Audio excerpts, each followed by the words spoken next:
Start. Okay, dear students, let's discuss ML subject class 9 अंबर भाग 1।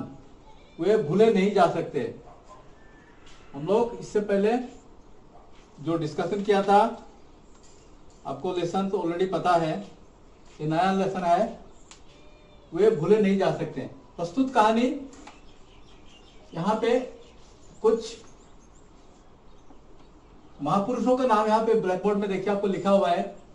तरुणराम फुकन, नवीन चंद्र बरदोलाई और गोपीनाथ बरदोलाई। इन सभी महापुरुषों ने हमारे असम में ही जन्म लिए हैं। ठीक है, वे भूले नहीं जा सकते। इनमें से सबसे इंपॉर्टेंट, क्योंकि इसमें इस कहानी में वर्णन किया है, गोपीनाथ बरदोलाई जी के बारे में हम लोग कुछ जानेंगे। उनको उपलब्धियां कुछ हम आज डिस्कस करेंगे। जब भी असम का नाम आता है, असम कहाँ उपस्थित है, कहाँ स्थित है? ये हिमालय के बाएं पार्श्व के स्थित है, भारत के पूर्वोत्तर सीमा पर। ठीक है, जो पूर्वोत्तर सीमा पर स्थित है, चारों तरफ से पहाड़ियों से घिरा हुआ है हमारा असम। इन्हीं वादियों में इन जैसे महापुरुषों ने जन्म लिया है। आते हैं हम लोग, सबसे पहला तरुणराम फुकन, जो इन्होंने समुच्च असम राज्य को स्वाधीनता का संदेश दिया। फ्रीडम का जो संदेश तरुणराम फुकन से शुरू होता है। ठीक है, एकदम शॉर्ट में मैं बताता हूं आप लोग को। उसके बाद आता है हम लोग का नाम स्वर्गीय नवीन चंद्र बरदोलाई। ठीक है, नवीन चंद्र बरदोलाई जो था, ये जनता जनार्दन की निस्वार्थ सेवा करते थे। इन्होंने जनता को निस्वार्थ सेवा का ज्ञान दिया है। कौन? नवीन चंद्र बरदोलाई। इसके बाद हम लोग आते हैं, जो हम लोग इन महापुरुष को, गोपीनाथ बरदोलाई जी को हम लोग बता सकते हैं कि हमारे वर्तमान असम राज्य का सक्रिय निर्माणक, यानी मेड बोल सकते हैं, जिन्होंने असम को बनाया है। कौन बनाया है? गोपीनाथ बरदोलाई जी ने। तो इनको कुछ कहानी हम लोग, उनके जीवन कहानी थोड़ा सा संक्षेप में बताना हूं आप लोग को। इनका व्यक्तित्व बहुत ही व्यापक था। वे पंच या मध्यस्थ की तरह काम करते थे। ठीक है, वे राष्ट्रपिता महात्मा गांधी के एक अच्छे शिष्य भी थे। ठीक है, और उनका शिष्य होने का कारण वे उनके पद चिन्ह पर चलते थे। कौन? गोपीनाथ बरदोलाई जी। इनका खूबियां क्या क्या था देखिए, एक अच्छे नेता भी थे, एक अच्छे क्रिकेट खिलाड़ी भी थे, और एक अच्छे सिंगर भी थे, गायक भी थे। तो देखिए, इतना इसका पर्सनालिटी था, जो कि हमारे असम का पहला मुख्यमंत्री था ये। ठीक है, इन्होंने first chief minister of Assam Gopinath Bordoloi ji. बच्चों ये ध्यान देना, ठीक है, आप लोग को ये जीके में भी काम आ सकता है। तो इनको इसके साथ साथ भजन कीर्तन, रविंद्रनाथ टैगोर का रचित जो रविंद्र संगीत, ये भी काफी प्रेमिक थे। मानव समाज विशेषतः असम की पिछड़ी जातियों के लिए तन मन धन सब कुछ इन्होंने देकर सेवा करना इनका कर्तव्य था। इन्होंने क्या करता था, दूसरों को मान देने में जितने अग्रणी थे, उसी तरह वे प्रत्येक क्षेत्र में लोकप्रिय और पूजनीय भी थे। उनसे कोई बैर नहीं था, किसी से कोई झगड़ा, कोई हिंसा कुछ नहीं थे, किसी से कोई बैर नहीं थे। जैसे हम लोग इसको एग्जाम्पल हम लोग ले सकते हैं, जो रिसेंटली हमारे जो भारतवर्ष का पूजनीय प्रधानमंत्री थे अटल बिहारी वाजपेयी जी। ठीक है, उनसे हम लोग इनको कंपेयर कर सकते हैं, उन महापुरुष के साथ। कहे तो ये कह सकते हैं कि गांधीवाद के सिद्धांत में पूर्ण आस्था ही नहीं रखते थे, बल्कि पूर्ण कार्य रूप में परिणत करने का भी सक्षम रखते थे। ये महापुरुष जी गोपीनाथ बरदोलाई।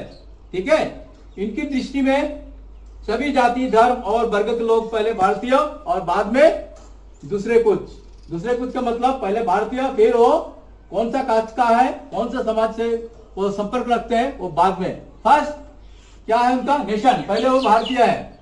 उसके बाद हिंदू मुस्लिम जो भी बुद्ध क्रिश्चियन, समझ में आया। असम की पिछड़ी जातियों के लिए इन्होंने जब भी कोई प्रश्न उठाया सबसे पहले गोपीनाथ बरदलै जी पहले होते थे, ठीक है। आज जितना भी हम लोग का कोटा मिलता है, जैसे असम में सबसे ज्यादा पिछड़ी जाति है, आपको पता है, जितने भी आपको क्या बोलता है जन उपजाति जो लोग सबसे ज्यादा असम में है, ठीक है। इनको सबको कोटा दिलाना जो आज जो एंजॉय करते हैं कोटा के साथ में, कौन, इन्हीं महापुरुष का देन है। इन्होंने सबसे पहला ये सब आरक्षण करवाया है हमारे असम के लिए। इनका अवदान और भी सारे क्षेत्र में मैं आपको थोड़ा सा शॉर्ट में बताता हूं। इन्होंने कई बार भारत सेनानी उसमें भी इन्होंने सक्रिय नेता के हिसाब से इन्होंने पार्टिसिपेट किया था। 1933 में जब महात्मा गांधी के साथ इनको पहले मुलाकात हुआ, फिर इन्होंने भारतीय असहयोग आंदोलन में इन्होंने हिस्सा लिया। इसके लिए उनको कई बार जेल भी जाना पड़ा। जब उन्होंने जेल में गया तो उन्होंने क्या किया, देखिए किस तरह से टाइम पास किया उन्होंने, ठीक है। वो क्या करते थे, वहां पे गीता पाठ करते थे और गीता को उन्होंने असमिया भाषा में भी संवाद कराया था, ठीक है, अनुवाद कराया था, सॉरी करेक्शन करो, संवाद नहीं, उसका अनुवाद कराया था संस्कृत से उसको असमिया भाषा में। जेल में उन्होंने राष्ट्रभाषा हिंदी सीखी और हिंदी कहां सीखा, जेल में जाकर हिंदी सीखा। गीता पर महात्मा गांधी की विचारधारा को हिंदी में प्रकाशित थी, जो इन्होंने अपनी असमिया भाषा में इसको अनुवाद किया। वे गीता का नियमित पाठ करने लगे और धीरे धीरे जड़वादी कोलाहल क्या होगा, वैराग्य होने लगे, ठीक है। उन्होंने असम में बुनियादी शिक्षा और हिंदी प्रचार की नींव भी डाली। गांधीवादी श्रमिक संघों के संगठनों में बड़ी दिलचस्पी दिखाते थे और कितने ही वर्ष तक अखिल भारतीय मजदूर सेवक संघ के असम शाखा के अध्यक्ष भी रहे हैं। उनमें सबसे बड़ी वस्तु ईमानदारी थी। ये जो महान व्यक्ति के बारे में आलोचना हम लोग कर रहे हैं, इसके अंदर सबसे बड़ी खूबी क्या था, वो बहुत ईमानदार थे, ठीक है। पद लिप्सा, ठीक है, पक्षपात, ये सब कोई इनका गुण नहीं थे।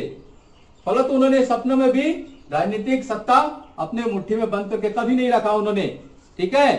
तो मतलब अपने पारिवारिक के, जैसे मैं मंत्री हो तो मेरा लड़का भी होगा, it is not like this, ऐसा नहीं थे वो।